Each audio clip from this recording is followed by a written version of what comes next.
ప్రధాని నరేంద్ర మోడీకి బెదిరింపు కాల్స్ రావటం కలకలం రేపుతోంది. ఇటీవలే బాలీవుడ్ నటుడు సల్మాన్ ఖాన్ను బెదిరిస్తూ ముంబై ట్రాఫిక్ పోలీస్ కంట్రోల్ రూమ్కి వచ్చిన బెదిరింపు కాల్ మరవకముందే ఈసారి ఏకంగా ప్రధాని మోడీకి బెదిరింపు కాల్కి రావటం సంచలనంగా మారింది. ప్రధాని మోడీని చంపేస్తామంటూ ఓ గుర్తు తెలియని మహిళ ముంబై ట్రాఫిక్ పోలీస్ కంట్రోల్ రూమ్కి ఫోన్ రావటం కలకలం రేపుతోంది.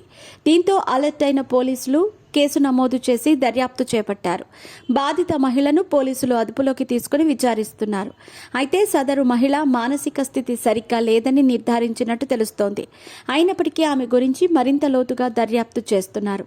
దేశవ్యాప్తంగా ఇటీవల కాలంలో బెదిరింపు కాల్స్ విపరీతంగా పెరిగిపోయాయి. చంపేస్తామంటూ పొలిటీషియన్స్, సినీ ప్రముఖులకు ఫోన్లు చేస్తూ బెదిరింపులకు పాల్పడుతున్నారు. ఇటీవలే బాలీవుడ్ కండల వీరుడు సల్మాన్ ఖాన్కు ఈ బెదిరింపు కాల్స్ కలకలం రేపిన సంగతి తెలిసిందే. ఈసారి ఏకంగా భారత ప్రధాని నరేంద్ర మోడీకి బెదిరింపు కాల్స్ రావటం కలకలం రేపుతుంది. భారత ప్రధాని నరేంద్ర మోడీపై బెదిరింపు కాల్ రావటం దేశ రాజకీయాల్లో కలకలం రేపుతోంది. ముంబై ట్రాఫిక్ పోలీస్ కంట్రోల్ రూమ్కి గురువారం ఉదయం ఓ బెదిరింపు కాల్ వచ్చింది. ప్రధాని నరేంద్ర మోడీని హత్య చేసేందుకు ప్లాన్ చేసినట్టు ఓ మహిళ బెదిరింపు కాల్ చేసింది. అంతేకాదు, ప్రధానిని అంతమొందించేందుకు తాము ఒక ఆయుధాన్ని సైతం సిద్ధం చేసుకున్నట్టు ఆ ఫోన్లో తెలిపింది.